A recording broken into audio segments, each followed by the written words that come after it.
What if I told you that the pain you've been carrying, the emotional wounds that seem to resurface again and again, no matter how far you run or how hard you fight, aren't here to punish you, but to reveal you? What if I told you that your suffering is not senseless, not accidental, and not your enemy, but instead your greatest teacher, one that you've likely misunderstood for most of your life? Carl Jung, the great Swiss psychiatrist and thinker of the unconscious, gave us a terrifying and liberating truth. Until you make the unconscious conscious, it will direct your life, and you will call it fate. That means the cycle of emotional pain isn't just something happening to us. It's something repeating within us, and it repeats until we learn to listen. We live in a world that teaches us to numb, to avoid, to bypass pain. From the moment we feel sadness, rejection, anger, or loneliness, we are given countless distractions to escape into: phones, food, work, relationships, anything but stillness, anything but ourselves. But pain, Jung reminds us, is a message, a call, and every time we ignore it, it knocks louder. The more we run, the more it chases. The more we fight, the more it persists. So what breaks this cycle? What spiritual principle can truly liberate us? It is this: radical acceptance, not passive surrender, not victimhood, but the fierce, brave choice to face what is inside of us with open eyes and an open heart. Emotional pain persists because we resist it. We judge it. We label it as wrong. We try to fix it without ever understanding it. We create masks and performances to appear strong, healed, unaffected. But what we resist persists, and what we deny in ourselves, we will project onto others. That is the hidden architecture of our suffering. We blame the world for what lives unacknowledged in our inner world. To accept something fully means to stop fighting its existence. If you feel grief, don't escape it. Feel it. If you are angry, don't suppress it. Listen to it. If you are afraid, don't numb it. Understand it. Jung's work makes one truth unmistakably clear. Healing is not the eradication of darkness. It is the integration of it. The cycle breaks the moment we stop trying to be perfect and begin trying to be whole. Every part of us that hurts, every emotion we label negative, is really a fragment of ourselves crying out to be seen. And spiritual growth isn't about becoming someone better. It's about remembering who we were before we learned to hide. The principle of acceptance calls us to embrace the shadow within the abandoned child, the angry protector, the ashamed self, the lonely heart. These are not our flaws. These are our wounds, and wounds only heal in the light of presence.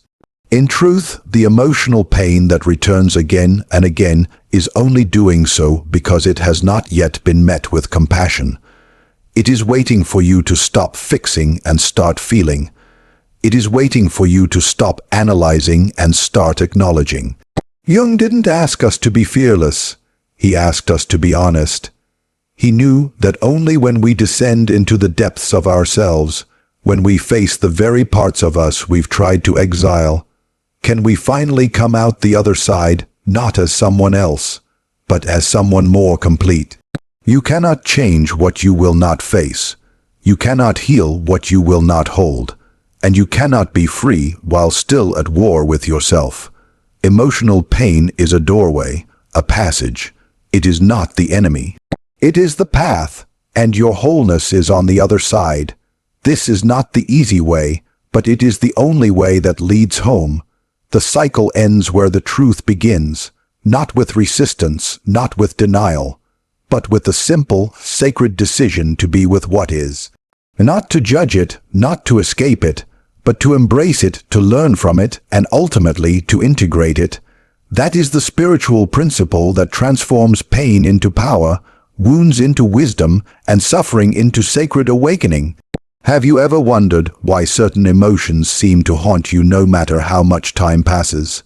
Why particular patterns of sadness, fear, anger, or rejection keep showing up in your life? Through different people, situations, or circumstances, but always with the same emotional sting.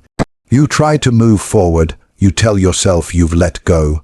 You even change your environment, your relationships, your goals. But still, the ache finds a way back in. Still, the wound feels fresh. Still, the cycle continues. Carl Jung understood something about this that modern society often ignores or overlooks. He said, "Until you make the unconscious conscious, it will direct your life and you will call it fate." That statement is not just profound, it's a key to emotional liberation. Because what he's pointing to is the truth that emotional pain, especially the recurring kind, is not just something that happens to us. It's not merely a reaction to external life, it's often a reflection of what lies unprocessed within us.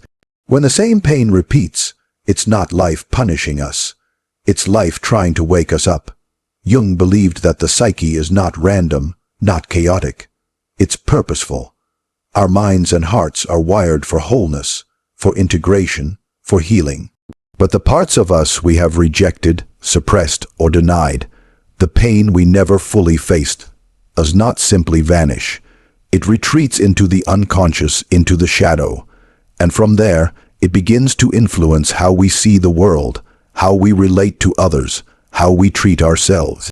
Without ever realizing it, we end up recreating the very scenarios that echo our deepest wounds. Imagine a child who felt unseen by their parents. As an adult, that person may enter relationships where they are again overlooked, undervalued, or emotionally neglected. On the surface, it seems like bad luck or poor choices. But on a deeper level, what's happening is the unconscious seeking to resolve what was never resolved. It's not malicious. It's a form of inner logic. The psyche keeps drawing similar circumstances, hoping, yearning, for us to finally face what's been buried, to understand, to heal. This is why the same emotional pain returns with different faces. A heartbreak that feels exactly like the one 10 years ago. A betrayal that reopens a childhood memory. A wave of loneliness in a crowded room. And every time it resurfaces, we often respond the same way. We push it down. We distract ourselves. We blame the world. We chase something new, but no matter where we run, the pain catches up. Because it was never outside of us to begin with, it lives within, silently repeating until it is heard. Pain, as Jung knew, is not meaningless. It has a purpose. It is a messenger from the soul.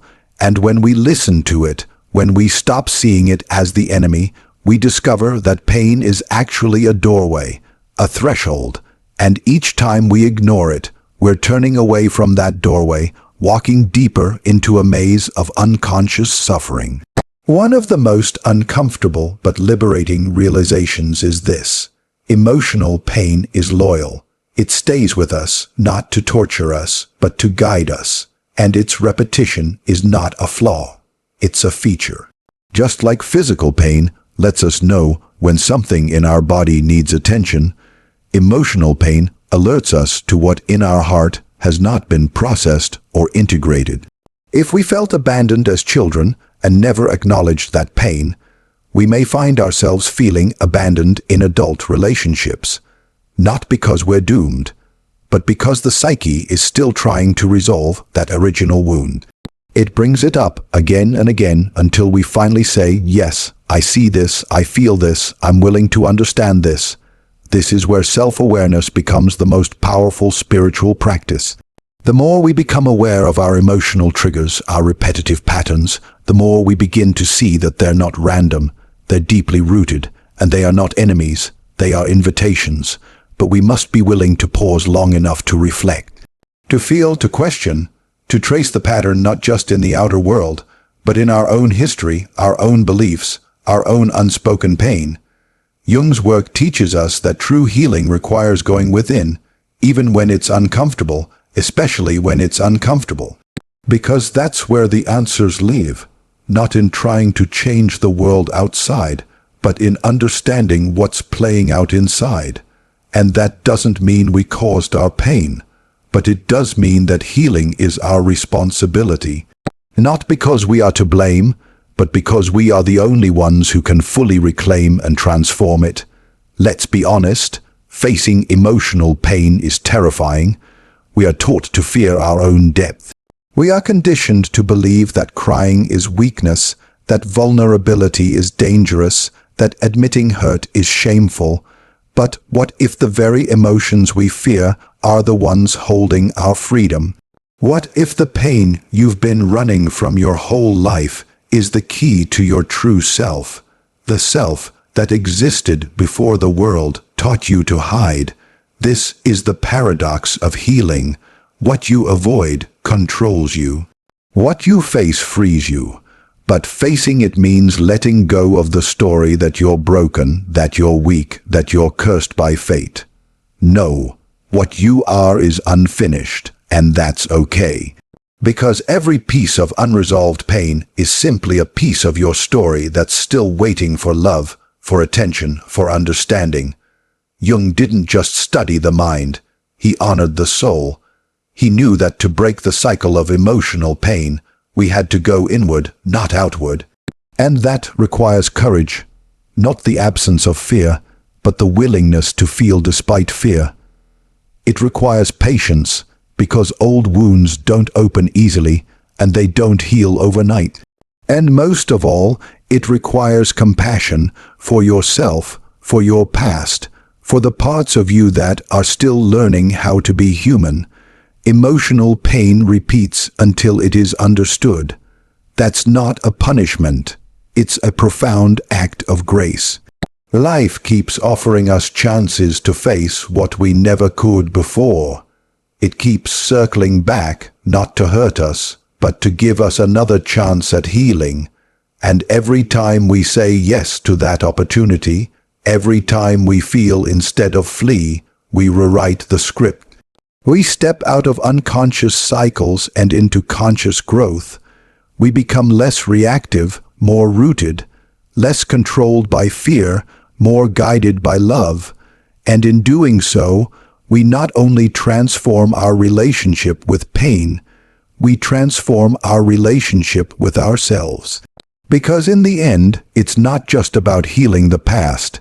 It's about returning to the wholeness that was always underneath it. And it starts with understanding, with presence, with the decision to finally listen to what your soul has been trying to tell you all along. We live in an age of incredible comfort. At any moment, we can escape into something. Our phones, our schedules, our goals, our substances, our distractions.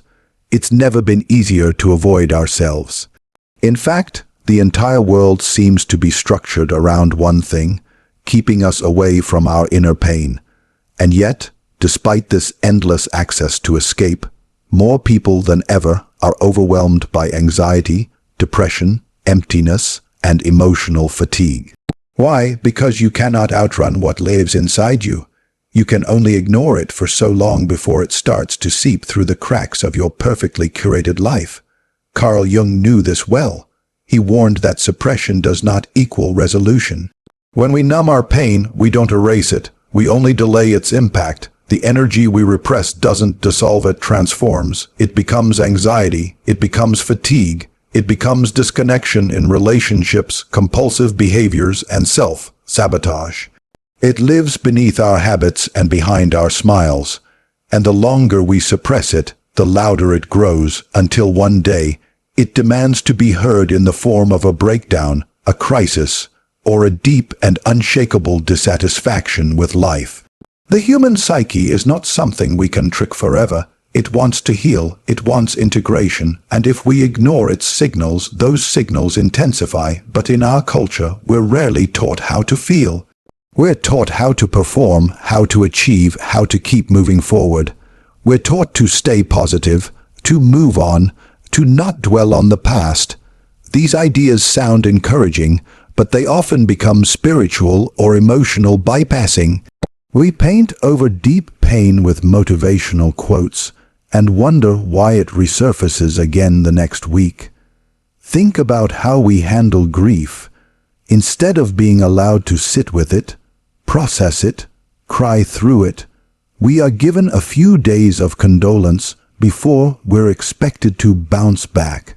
When heartbreak strikes, we're told to distract ourselves, date someone new, hit the gym, get over it. When trauma lives in our body, we are often misdiagnosed, misunderstood, or told to power through. But the truth is, our emotions do not disappear because we pretend they aren't there. Emotional energy that is not expressed becomes trapped. It hardens, and the more we avoid it, the heavier it becomes. Avoidance may feel like relief in the short term, but over time, it creates emotional numbness. And numbness is not peace. It is the absence of aliveness. When you numb the pain, you also numb your capacity for joy, for intimacy, for wonder. You can't selectively shut down feelings. If you block sorrow, you also block love. If you suppress anger, you also suppress passion. The cost of avoidance is your vitality. You may stop feeling hurt, but you also stop feeling deeply connected to yourself. Jung understood that what we do not face within, we begin to project outward. This means the emotions we repress don't just sit quietly. They leak into our relationships, our self-image, our worldview. If you avoid your fear, you may start seeing threats where there are none. If you bury your shame, you may become overly defensive or perfectionistic. If you never allow yourself to express anger in healthy ways, it may erupt uncontrollably or turn inward as self-hatred. In trying not to feel, we often end up ruled by the very emotions we're running from. The tragedy of avoidance is that it postpones the healing process. Every time we reach for distraction instead of reflection, we miss an opportunity to meet ourselves with compassion. Every time we numb, we say to our inner child, "You're too much for me."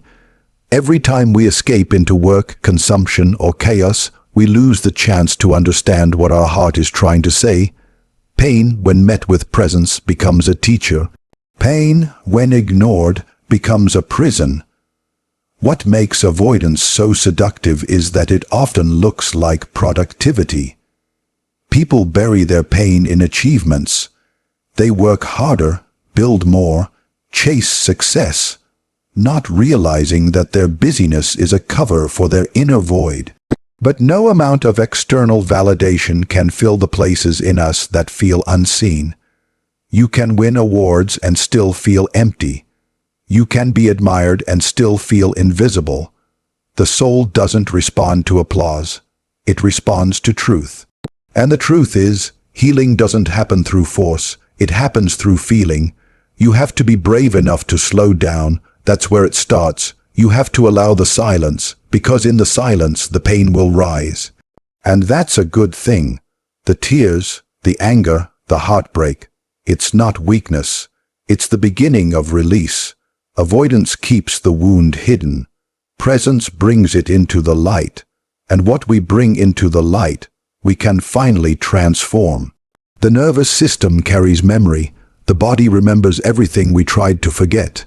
It holds on to grief we never cried out. It holds tension from moments when we had to stay strong. It holds fear from events we never processed. You cannot talk your way out of trauma that lives in your body. You have to feel it. You have to breathe through it. You have to give yourself permission to go there, not to suffer, but to let go. Jung believed in the power of the shadow, the parts of us we hide even from ourselves. Avoidance is often the result of not wanting to acknowledge our shadow. We're afraid of what we might find. We think if we feel our sadness, we'll drown. If we face our rage, we'll lose control. If we sit with our loneliness, it will consume us. But the opposite is true. When we allow what is real, when we let it move through us, it loses its power over us. The feeling comes and then it goes. But the more we resist it, the more it stays stuck. There is deep wisdom in our pain, but you will never hear it while running. You have to be still long enough to listen. You have to let the emotion speak without judging it, without trying to change it. Ask your sadness what it's trying to tell you. Ask your anger what boundary has been violated. Ask your fear what part of you doesn't feel safe. These emotions are not random. They are messengers. They are guiding you toward deeper truth, deeper authenticity, deeper healing. The world will offer you 1,000 ways to avoid your pain, but none of them will bring peace. The only way out is through the uncomfortable, the raw, the honest. You don't need to be perfect to heal. You just need to be willing to be present. Avoidance promises quick relief, but it delays true freedom. Numbing makes you feel safe, but it steals your depth. Real healing asks you to come home to yourself, even if it's messy. Especially if it's messy. If you can sit with your pain without trying to fix it or flee from it, you are already healing. You are already changing the story, and over time, that pain becomes softer. It becomes lighter. It becomes something you carry with wisdom, not shame, and eventually it becomes something you can hold with love, not because it didn't hurt, but because you are no longer afraid of it. That is the power of presence over avoidance. That is the truth that transforms suffering into self-awareness. There comes a moment in every soul's journey where trying harder no longer works, where forcing change only creates more resistance, where running from pain leads in a circle, where the strategies of denial, perfectionism, and distraction finally collapse under the weight of their own emptiness. It is in that moment, when everything we've used to escape ourselves begins to break down, that something deeper can finally emerge. A truth so simple, so radical, that it threatens every illusion we've clung to. That truth is acceptance, not resignation, not apathy, but radical acceptance. The choice to face ourselves fully, to allow what is present without resistance, and to make peace with the messiness of being human. Carl Jung understood that real healing doesn't happen by pretending the darkness isn't there. It happens when we turn toward it with open eyes and an open heart. We are not healed by suppressing our emotions, by fixing ourselves into some rigid idea of who we should be, or by forcing a version of peace that is performative. Healing begins the moment we stop fighting what we feel and start witnessing it without judgment. In other words, we begin to heal when we practice radical acceptance. Most of us were taught to fear our feelings, especially the uncomfortable ones. We were taught that to cry is weak, that to be angry is dangerous, that to feel deeply is too much. So we learn to repress, to hide, to perform strength. We internalized the idea that acceptance meant giving up, or worse, admitting defeat. But in reality, the opposite is true. Acceptance is not weakness. It's the first act of inner power. It's the moment we stop abandoning ourselves. Radical acceptance means sitting with sadness when it rises, not rushing to fix it. It means letting grief wash over us without telling it to hurry up. It means holding fear like a trembling child, not silencing it with logic. It's about allowing reality to be what it is without layering shame, guilt, or resistance on top of it. When we deny what we're feeling, we fracture ourselves. But when we accept our inner experience, we become whole again, not because everything becomes easy, but because everything becomes real. So many of us live in emotional exile from ourselves. We reject the parts we don't like. We try to surgically remove our imperfections, bury our insecurities, and pretend we're always okay. But the truth is, healing is not about getting rid of anything. It's about making room. It's about expanding our inner space to include all of who we are. The joy and the sorrow, the beauty and the pain, the hope and the despair. Acceptance means saying, even this belongs. And when we do that, we stop splitting ourselves in two. Jung's work reminds us that the psyche is not interested in perfection. It is interested in wholeness. And wholeness means integrating the shadow, the parts of us that we have denied, ignored, or pushed away. But you cannot integrate what you do not first accept. You cannot transform what you refuse to acknowledge. And you cannot love what you're still trying to erase. Acceptance is not the end of the journey. It's the doorway through which real transformation becomes possible. Often, we fear acceptance because we think it means we'll get stuck. That if we accept our sadness, we'll stay sad. If we accept our trauma, we'll be defined by it. But that's a misunderstanding. Acceptance doesn't freeze us. Resistance does. The more we fight what we feel, the more trapped we become. Acceptance, on the other hand, is fluid. It allows energy to move. It creates space for our pain to breathe, for our stories to shift, for our nervous system to settle. It's like loosening a clenched fist. We stop holding on so tightly, and suddenly there is room to rest. Imagine sitting beside your emotional pain as you would sit beside a friend who is grieving. You wouldn't rush them. You wouldn't tell them to get over it. You wouldn't shame them for feeling what they feel. You would listen. You would hold space. You would let them cry without needing to solve anything. That's what radical acceptance looks like within. It's the willingness to sit with yourself, to hold your own hand through the storm, to say, I don't need to be anyone else right now. I don't need to change this moment. I just need to be with it. So much of our suffering comes not from what we feel, but from the judgment we attach to our feelings. We label them as wrong, as signs of failure. We tell ourselves we should be over this by now, that we're too emotional, too sensitive, too dramatic. But emotions are not moral failures. They are messengers. They carry the truth of our experience, and when we accept them, even the painful ones, we are no longer fighting ourselves. We become allies with our own soul. Radical acceptance also applies to the past. The decisions we regret, the relationships that broke us, the versions of ourselves we no longer recognize. You cannot change the past, but you can change your relationship to it. You can look back not with bitterness, but with compassion. You can forgive yourself not because what happened was okay, but because you deserve peace. Acceptance means taking your hand off the wound and letting it heal on its own timeline. It means letting go of the belief that you should have done better when you were doing the best you could with the awareness you had.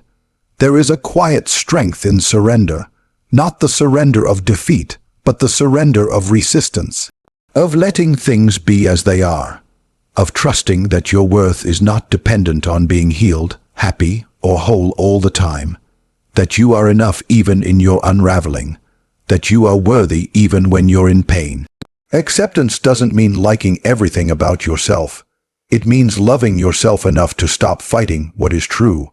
When we embrace radical acceptance, we begin to notice that the intensity of our pain often softens. Not because the pain goes away immediately, but because we are no longer fueling it with judgment. We are no longer adding layers of shame, guilt, and self-hate. We simply let the emotion be. We let ourselves be. And that changes everything. Jung knew that suffering often points the way to the soul.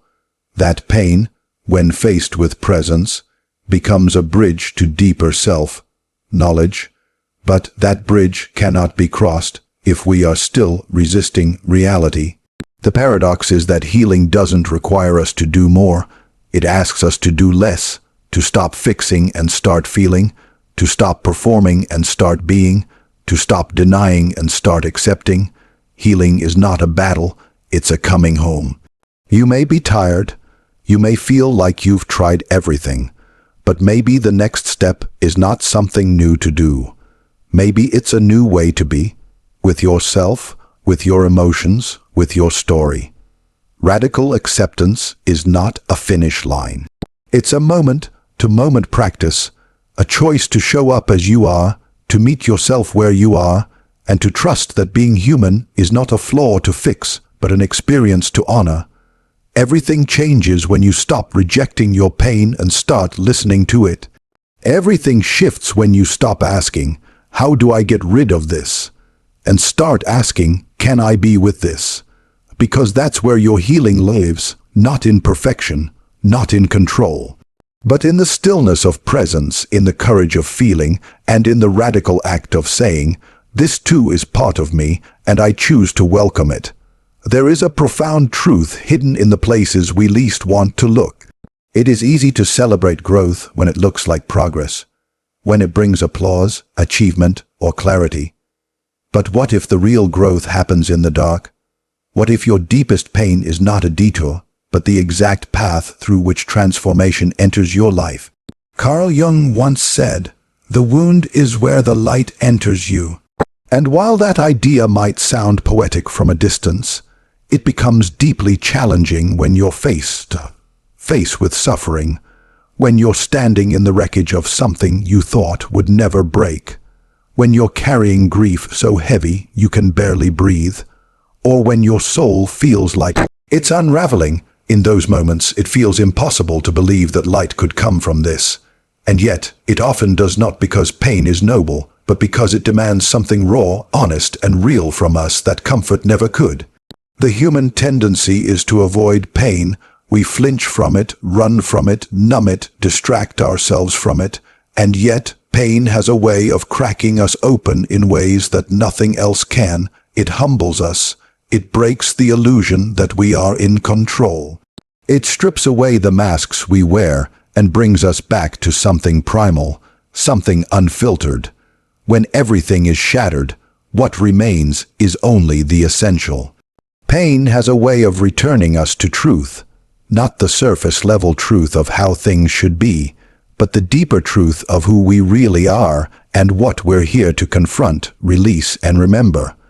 When Jung spoke of the wound as the place where the light enters, he wasn't romanticizing suffering. He wasn't saying that trauma is beautiful or that hardship should be welcomed for its own sake. What he understood is that there is something sacred about the process of being broken open, because it is in the breaking that the light of awareness can finally reach the places in us that have long been hidden. Our shame, our fear, our unworthiness, our unresolved grief. Most of us walk through life compartmentalized, showing only the parts of ourselves we think are acceptable. But pain demands wholeness. It refuses to be silenced, and when it breaks through, it brings with it an invitation to become more integrated, more conscious, more human. Think about the moments in your life when you grew the most. Were they easy? Were they comfortable? Probably not. Chances are they came after a loss, a heartbreak, a failure, a crisis. Something that dismantled your illusions and forced you to confront what you'd rather avoid. This doesn't mean we should seek out pain. It means that when it inevitably comes, as it does for all of us, it carries within it the potential for profound inner awakening. The key is not to resist it, but to enter into relationship with it. To ask, what is this here to teach me? Instead of asking, why is this happening to me? The wound in Jungian psychology is often symbolic of the shadow, those parts of ourselves we have rejected, denied, or hidden away. And yet, paradoxically, it is in those very parts that our greatest wisdom lies dormant. The anger you suppress may hold your power. The grief you avoid may hold your depth. The insecurity you hate may be the gateway to your humility and compassion. When you turn toward the wound with courage, you don't just find pain, you find buried strength. You find lost parts of your soul. You find the light that was trapped behind walls of defense and fear. This is not an easy process. It's not quick or linear. Healing through the wound means you will cry. It means you will sit in silence, questioning everything you thought you knew. It means you will grieve parts of yourself you didn't know were hurting. But it also means you will come alive in ways you never thought possible. Because once you've touched the depth of your own pain and survived it, something changes. You become more grounded, more compassionate, more free. You stop fearing the depth in others because you've met it in yourself. You stop needing everything to be perfect because you've seen beauty in the broken. There is a kind of inner authority that is born through the wound, a wisdom that cannot be taught in books or learned from others. It comes only from the sacred act of surviving yourself, from sitting with the pain, walking through the fire, and discovering that even in the depths of despair, you are still here. You are still breathing. And maybe, just maybe, that means something. Maybe the pain wasn't meant to destroy you.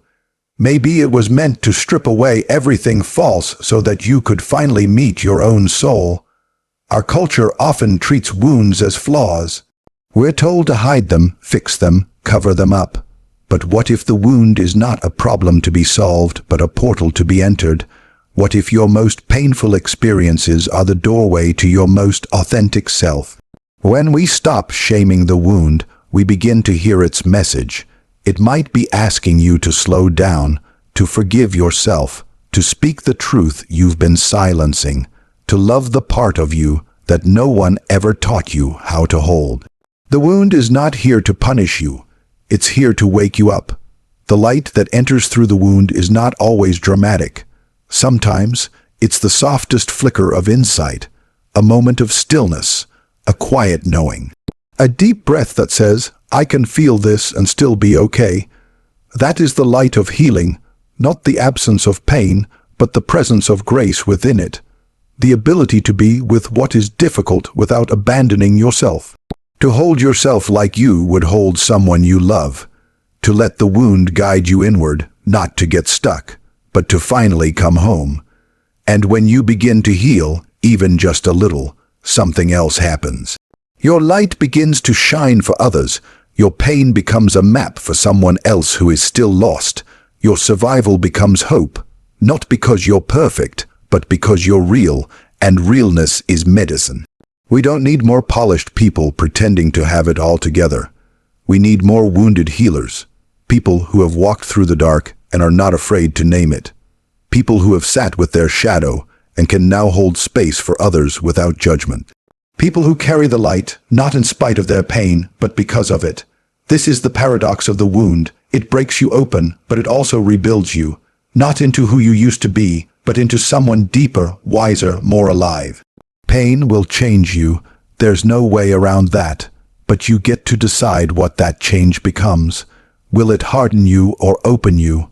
Will it isolate you or deepen your connection? Will it be the end of something or the beginning of everything? Carl Jung taught us that transformation is not about fixing or escaping the darkness, but about illuminating it from within. And that begins with honoring the wound, not as something shameful, but as something sacred. The wound is not the end of your story. It is the place where the light begins. It is the crack through which truth, beauty, and healing slip in. And if you have been wounded, deeply, painfully, you are not broken. You are human, and there is light waiting to find you in that exact place. You don't have to chase it. You only have to turn inward and let it in. There is a quiet hunger that lives inside each of us, a longing that refuses to be silenced by surface solutions. It is not the hunger for distraction or relief, but the hunger for meaning, for depth, for purpose, for something real beneath the noise. And yet, in a world that offers constant escape routes, it has become increasingly easy to run from this deeper call. We scroll, we binge, we numb, we chase achievements, we accumulate things, and still we are not at peace. Why? Because the soul does not seek escape. The soul seeks meaning. It does not crave comfort as much as it craves connection. To truth, to self, to something larger than itself. And until we listen to this inner call, we will continue circling the same patterns of emotional pain, over and over again. Carl Jung understood this well. He didn't see suffering as something to bypass, but as something to lean into with reverence. He knew that pain often arises when the soul is trying to speak, but the ego refuses to listen. Most of our emotional wounds are not random. They are messages, pointing us towards something we need to feel, release, reconcile, or remember. But when we try to escape the discomfort too quickly, when we try to fix it without understanding it, we cut ourselves off from the very transformation it was meant to bring. What we resist does not go away. It only grows stronger in the shadows. And what we refuse to face returns in different forms, through relationships, through repeated failures, through emotional breakdowns, until we are finally willing to ask not, how do I get rid of this pain?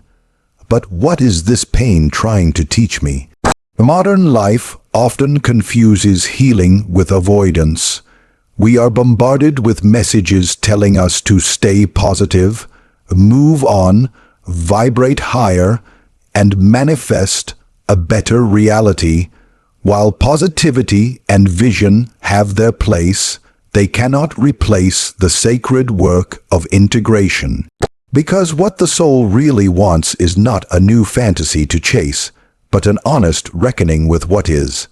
Meaning does not come from bypassing your wounds.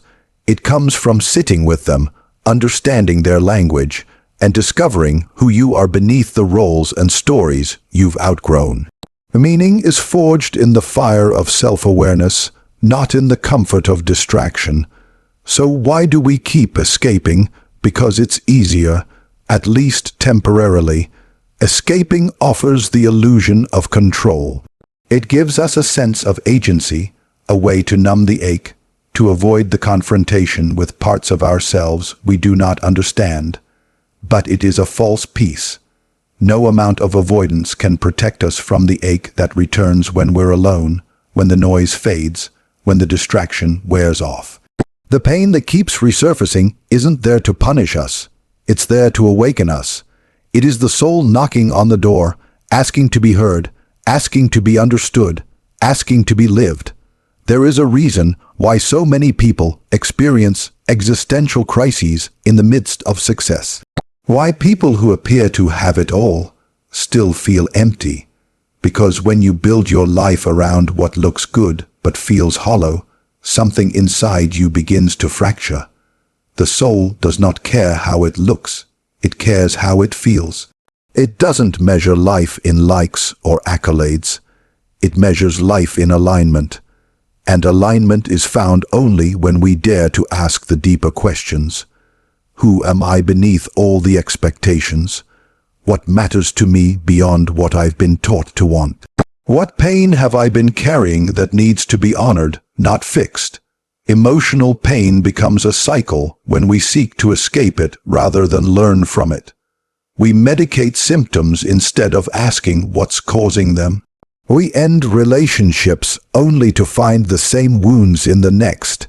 We change careers, cities, or identities only to discover that the emptiness followed us, not because life is cruel, but because the soul cannot be tricked.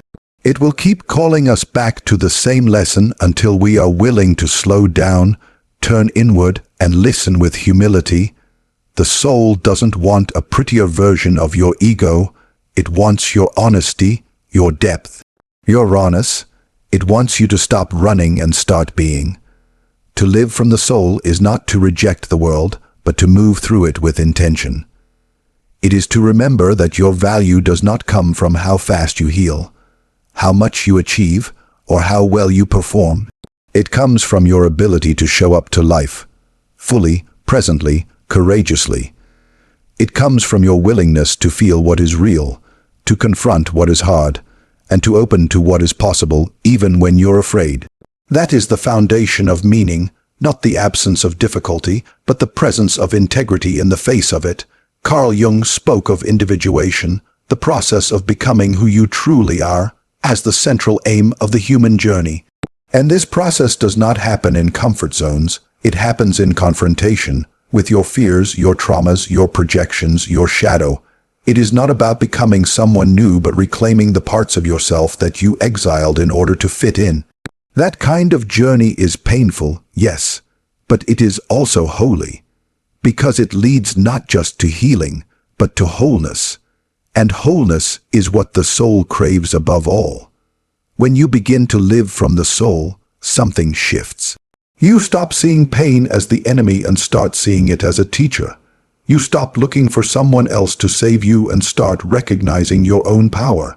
You stop chasing the next distraction and start creating space for stillness. You start asking questions that matter. What do I stand for? What is my purpose? How can I love more deeply? Not just others, but myself. How can I live a life that feels true, even if it doesn't look perfect? This is where meaning lives, not in the avoidance of pain, but in the embrace of your full humanity, in your willingness to be vulnerable, to be honest, to fall apart and rebuild, to lose things that were never meant to stay and find what was always waiting inside you. The soul does not promise safety, it promises truth, and truth, once embraced, leads to a kind of peace that escape never could. A peace that is earned, not borrowed. A peace that says, I've faced the dark, and I know who I am because of it. Meaning is not something you find outside yourself. It is something you uncover by going within.